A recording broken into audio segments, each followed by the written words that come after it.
Congressman, we had a technical difficulty with our last guest, and that pushed him a couple minutes. So we apologize for being late today. We're sorry about that. That's all right. It's just a pleasure to be with you. All right. Well, I'm not sure if you heard our last guest, but he was talking about the approval ratings for Republicans in Congress and how they haven't cut enough and haven't changed enough of Washington business as usual. I wanted to get you perhaps to respond to that. What's your take, Congressman? Well, I agree with everything Mark was saying in there is that there is the perception out there, and there's a reality that we haven't done as much that needs to be done. Part of it is the culture that has to change in Washington, D.C., within and also within Congress. Another aspect of it is look, the founders designed our legislative branch to be inefficient. It is much harder to pass a piece of legislation than in a lot of other countries, and that is by design. But on the other hand, there was a lot of stuff that we do starts off with good intentions, and even the big beautiful bill. Most of the really, as I would call it, good stuff, the things that I was really looking for, was stripped out by the Senate parliamentarian. And so you saw a much more watered down version. Look, hey, the majority of it, if you can cut something, let's cut something. There's a lot more that could have been done. We do get another pass at reconciliation, possibly a couple more. But we really have to stand up and we have to be bold. And I'm one of those that, look, I've been very frustrated with how slow Congress has been going this year. Trump came out of the gate very bold with executive orders, and we've been slow following up on those. Hopefully, when things kick off again in September, that we can start moving a really bold agenda, at least through the House. Senate's a little bit more of a challenge because they do have the cloture vote. You have to get 60 of the folks over there, and we only have a very small margin. We don't have 60 Republican votes over there. But that doesn't mean that we shouldn't be as bold as we can in the House, at least to set the stage. And you do have some Democrats that have kind of caught on to the mandate from the last election, and so they're a little more willing to play ball. We've seen some of that in the House, but we've got to we got to get over the forced errors that we have, especially in Congress, to move the ball forward as fast as the American people really expect it and need it to be moved. Yes. So you were on the House Financial Services Committee on House Administration. These are really powerful committees and obviously control a lot of the purse strings. And so I got a question for you about this rescission package with the DOGE cuts for PBS and NPR. I think everybody, especially in this audience, cheered from the rafters over that. It's something we've been promised for a long time. And I want to give you and your colleagues credit for finally doing that and getting NPR and state government media defunded and for following up on that promise. But what I think a lot of people are looking at when it comes to the actual numbers is going, well, $9 billion, while that is an insane amount of money, in Washington, D.C. terms, it's just a crumb. And so how do you cut more? How do you get more DOGE cuts actually enacted? That was like exorcising a demon, Congressman, getting just that cut alone, right? I'm sure I've only seen the half of it, right? Right. Well, I think when the people who were hesitant to this will see that the world didn't come to an end after we cut NPR and we cut some of these other things, USAID, and that there's more cuts to come. I think they're going to see that it wasn't as bad, even in their own poll numbers. Because look, for us to fund a hyper partisan, and that's what NPR was. I mean, it was not public radio. It was an extension of the Democrat and the far left echelon of our country. And so for my taxpayer dollars, your taxpayer dollars going to this type of nonsense, most Americans see that. I think even Democrats would see that, is if you had a public funded news outlet that was pushing the conservative right agenda at taxpayer dollars. I think they would see that as well. The fact is, you're still going to have Big Bird and Ernie. They're not even part of NPR anymore. You're still going to have PBS. Hopefully this will bring them back into the middle and that they can do some real reporting and real content that isn't politically biased. Yeah, I think that ship sailed, frankly, Congressman, doing this all day. They've lost any capacity to even compete without federal dollars propping them up. And it's such an insult to people like us and the hardworking Right. Americans who work on this program. They're young and they're scrappy, and we build it all from scratch, and we get destroyed in taxes.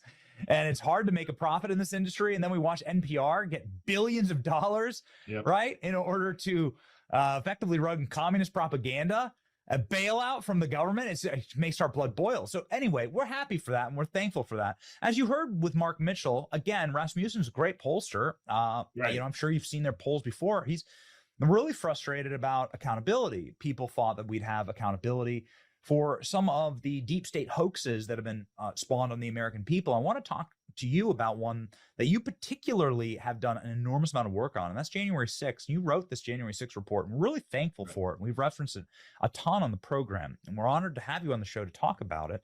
What you've done with this January 6th report is really something, but it hasn't, like,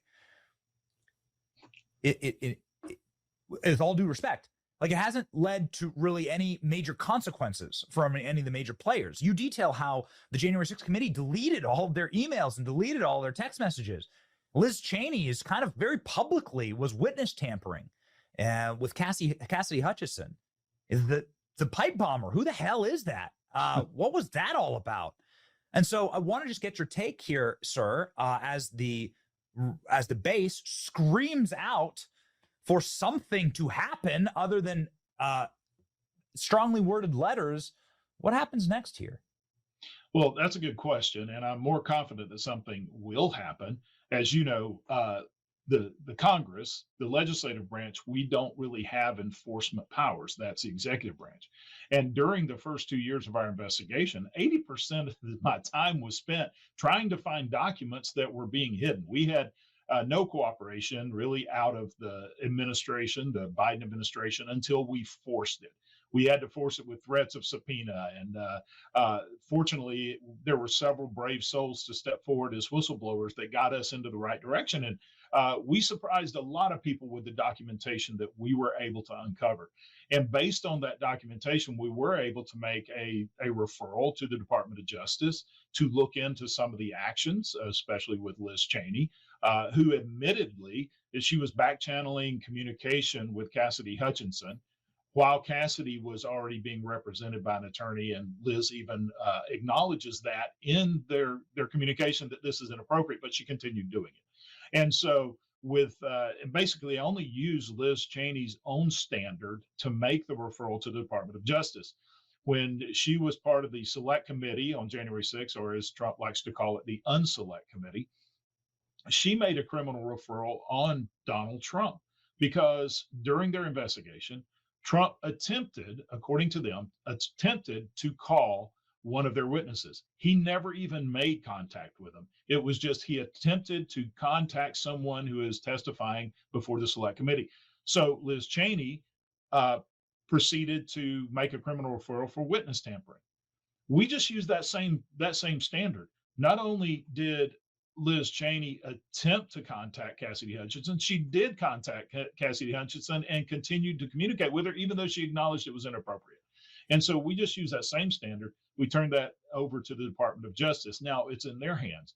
And one of the things that was a discussion with the part with your last guest that I was able to hear that part of it is the FBI is very cooperative with us. At this point, we've got a friendly administration.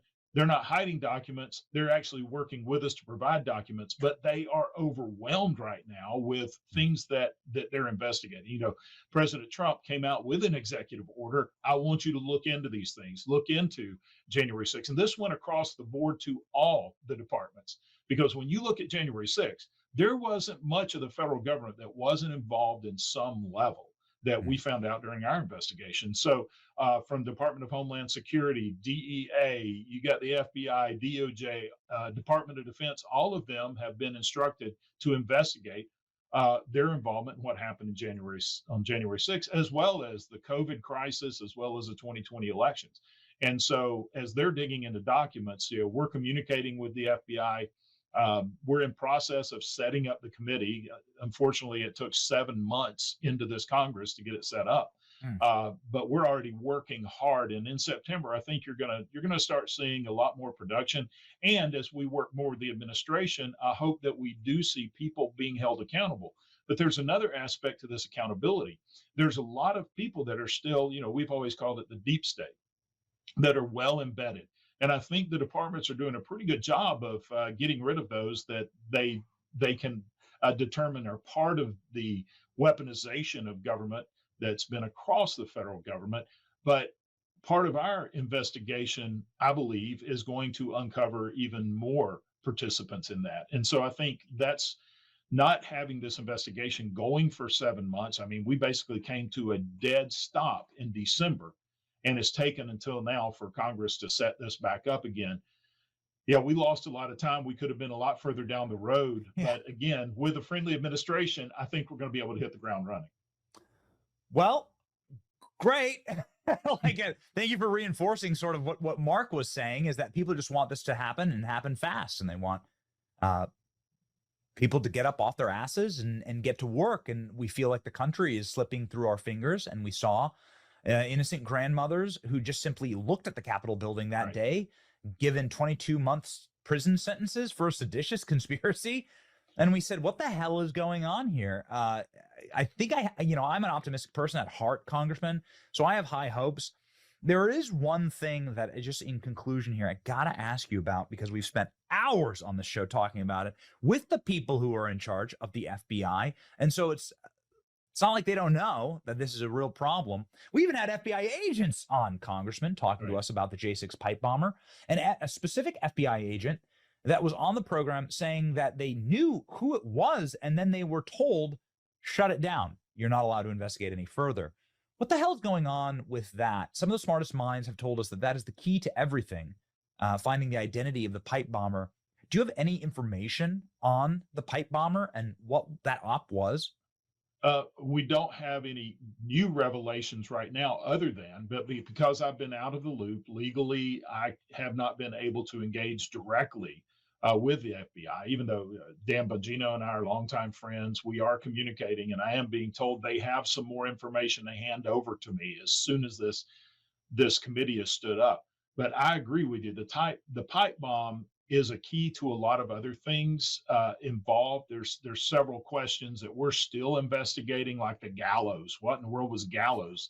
Who put up the gallows? All of our evidence shows that it wasn't the MAGA folks that put it up, but who was it? But the pipe bomb, there's just so many elements of that is very interesting, to say the least. I mean, you have supposedly what people believed at the time was a live explosive device, but yet the police are letting people walk by it, right? There's no one in control. You have Secret Service agents, and I brought this up around last year after Trump's attempted assassination in Pennsylvania. There was a significant problem with the Secret Service at the time, because you did have Kamala Harris, who was the vice president elect, who had Secret Service protection, was at the Democrat committee headquarters where one of the pipe bombs was placed. That was placed the night before. So an advanced team of the Secret Service comes to do an advanced sweep of the DCCC, which the pipe bomb was actually left in an area to be found, right? It's just under a park bench.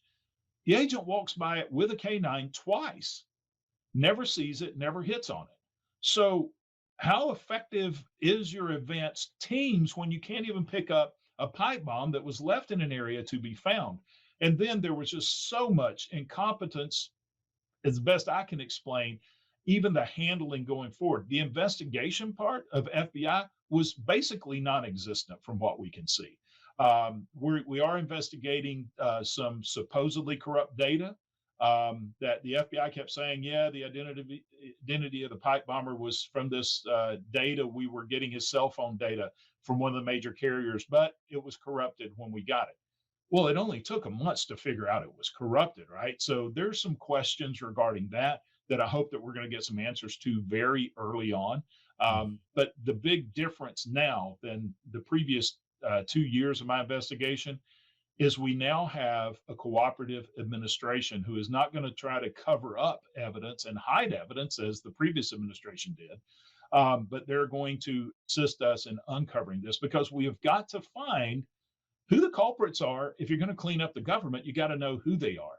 And look, you're already seeing Tulsi Gabbard's doing some incredible work. We've been working closely with them. You've got the FBI that's doing a lot of work, and then John Ratcliffe at the CIA recently is coming out with information. And John is another close friend, and all of them have committed to working very closely with us. But when you look at the weaponization, when you look at the Steele dossier and all of the Russia hoax, there is a real parallel in the way they operated and the way that Pelosi's select committee operated, because they had a narrative that Trump was going to be behind all this, and they just manipulated their evidence to meet that narrative. That's why we had such a hard time finding data, because any information that didn't support that final outcome was suppressed, and there was so much more information that they suppressed that did not support their narrative than what they did report. Well, we say Godspeed to you. You've done good work on January 6th. You're the only person that's really like tried to rip the bark off of what happened. And we say to you, Congressman, you'll always have a spot on this, an open booking on this show to come on and explain your findings. We want to get to the bottom of this. We believe that it is as critical as any of these scandals that are going on, and perhaps the most critical because it directly led to the destruction of so many innocent Americans and so many patriots who were peacefully protesting that day. We won't forget them. So thank you, Congressman. Anytime.